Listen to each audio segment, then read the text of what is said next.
Hi viewers, welcome to red TV. Fauji సెట్లో ఒక విషాదం అయితే చోటు చేసుకుంది. సో మనకు తెలిసిందే, రాజేష్ శర్మ ప్రముఖ యాక్టర్ ఈ ఫౌజీ సినిమాలో కూడా యాక్ట్ చేస్తున్నారు.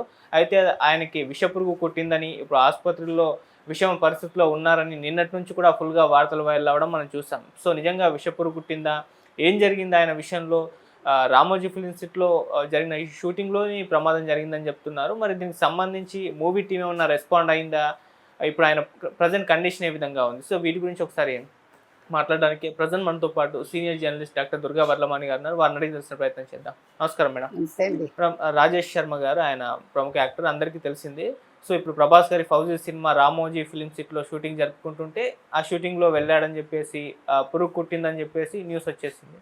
సో అసలు ఏం జరిగింది ఆయన విషయంలో? అసలు నిజంగా పురుగే కుట్టిందా, ఇంకేమన్నా జరిగిందా? ఇప్పుడు ఆయన కండిషన్ ఎలా ఉంది, డాక్టర్స్ ఏం చెప్తున్నారు? దీని గురించి ఒకసారి చెప్పండి మేడం. అంటే షూటింగ్ జరుగుతోంది, మధ్యలో మాట్లాడుకుంటారు కదా కూర్చుని. విరామ సమయంలో ఆయన కాలు మీద ఒక విషపురుగు కుట్టింది. ఆయన నెగ్లెక్ట్ చేశారు. అంటే అది మామూలు పురుగేదో అనుకున్నారు.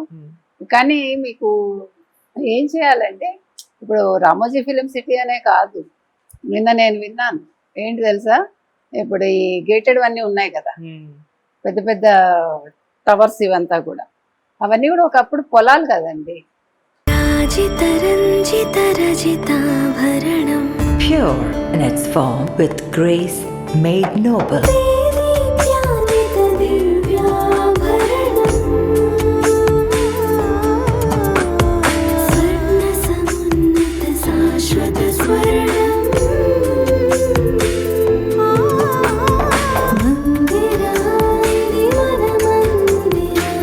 Mandira Premium Silver Jewelry by Manipali.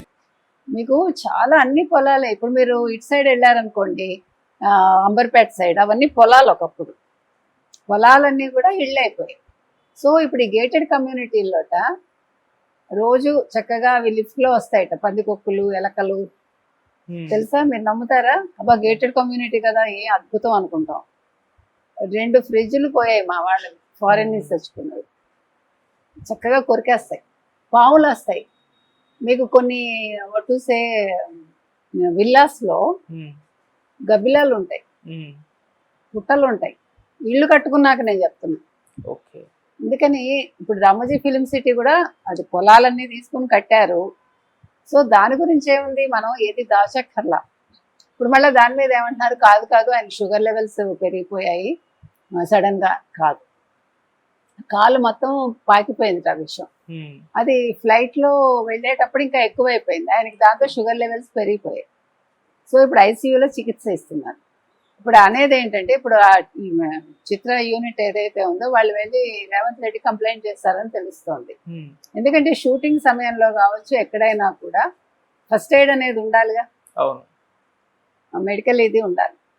ఇది చాలా అవసరం. ఇప్పుడు ఎప్పుడు మీకు ఈ అంబులెన్స్ వచ్చింది, బహుశా చంద్రబాబు నాయుడు గారికి జరిగాక ఎప్పుడు వచ్చింది ఈ అంబులెన్స్లు? చీఫ్ మినిస్టర్స్కి వెనకాల కాన్వాయ్లో వెళ్ళడం ఏదో ఒక సందర్భంలో మొదలైంది. సో ఒక ఇన్సిడెంట్ జరిగితే కానీ మనం దాని మీద దృష్టి పెట్టమా? అది నిర్మాత, డైరెక్టర్ వాళ్ళు ఆలోచించాలి. ఇది ఎవరికి ఎప్పుడు ఏమవుతుందో తెలియదు కదండి. అందులో నిరంతరం మీరు షూటింగ్ లైట్స్లో ఉంటారు, anything may happen. So first aid అనేది చాలా అవసరం. కాబట్టి దాని మీద మాకు ఇట్లాగా ప్రాథమిక చికిత్స అనే దానికి ఎక్కడా కూడా వీళ్ళు దాని మీద దృష్టి పెట్టట్లేదు, వాళ్ళు కంప్లైంట్ చేయడం జరిగింది. సో మొత్తం మీద రాజేష్ శర్మ గారి పరిస్థితి కొంచెం క్రిటికల్గానే ఉంది. మరి ఏమవుతుందో, ఏది ఏమైనా చిన్నదైనా కూడా, ఏదైనా సరే చిన్న ఇబ్బంది కలిగినా వెంటనే మనం డాక్టర్ దగ్గరికి వెళ్ళాలి. పూర్వంలా కాదు, అది వెంటనే వెళ్ళుంటే ఆయనకి ఇంత దూరం రాదుగా. అది అక్కడే వెంటనే చూసి ఆ కొద్ది మేర వాళ్ళ విషయం ఉంటే తీసేసేవాళ్ళు, ఆయన హ్యాపీగా ఉండేవాళ్ళు. సో నెగ్లిజెన్స్ పనికిరాదు. At the same time unit కూడా అంటే ఫస్ట్ ఎయిడ్ కానీ ఒక మెడికల్ ఫెసిలిటీ అనేది పెట్టాలి.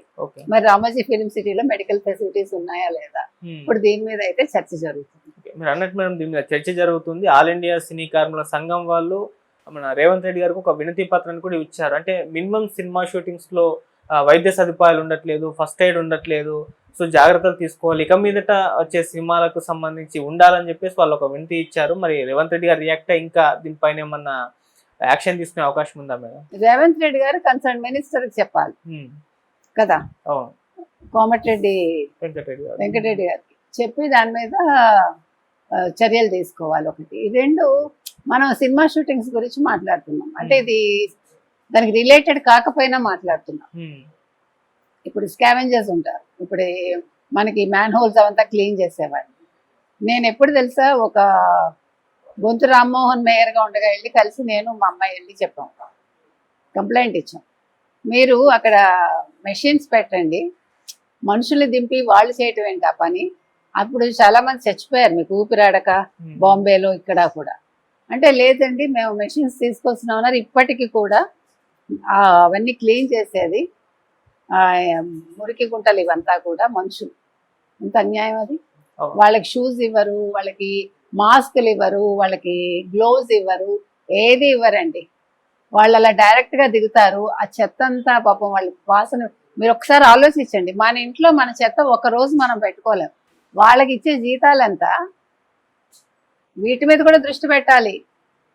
జిహెచ్ఎంసీ వాళ్ళు ఏదో వాళ్ళు పనిచేసి వస్తున్నారు కదా అంటే కుదరదు. ఇది చాలా పెద్ద ఇష్యూ అండి. వాళ్ళు లేకపోతే మనం లేవు. స్కావెంజర్స్ అనేవాళ్ళు లేకపోతే, చెత్త తీసుకెళ్లే మనుషులు లేకపోతే, వాళ్ళు చెత్త మనుషులు కాదు నా దృష్టిలో, స్వచ్ఛ మనుషులు. మనం చెత్త మనసులు కలిగిన వాళ్ళు. కాబట్టి ఇవాళ రామోజీ ఫిలిం సిటీ అనే కాదు, ఎక్కడ షూటింగ్స్ జరిగినా కూడా షూటింగ్ స్పాట్స్లో మెడికల్ ఎయిడ్ అనేది తప్పకుండా ఉండాలి. వాళ్ళ సినీ కార్మికులు అడగడం చాలా వరకు సబబ్ అది నన్నది. Right madam, thank you so much.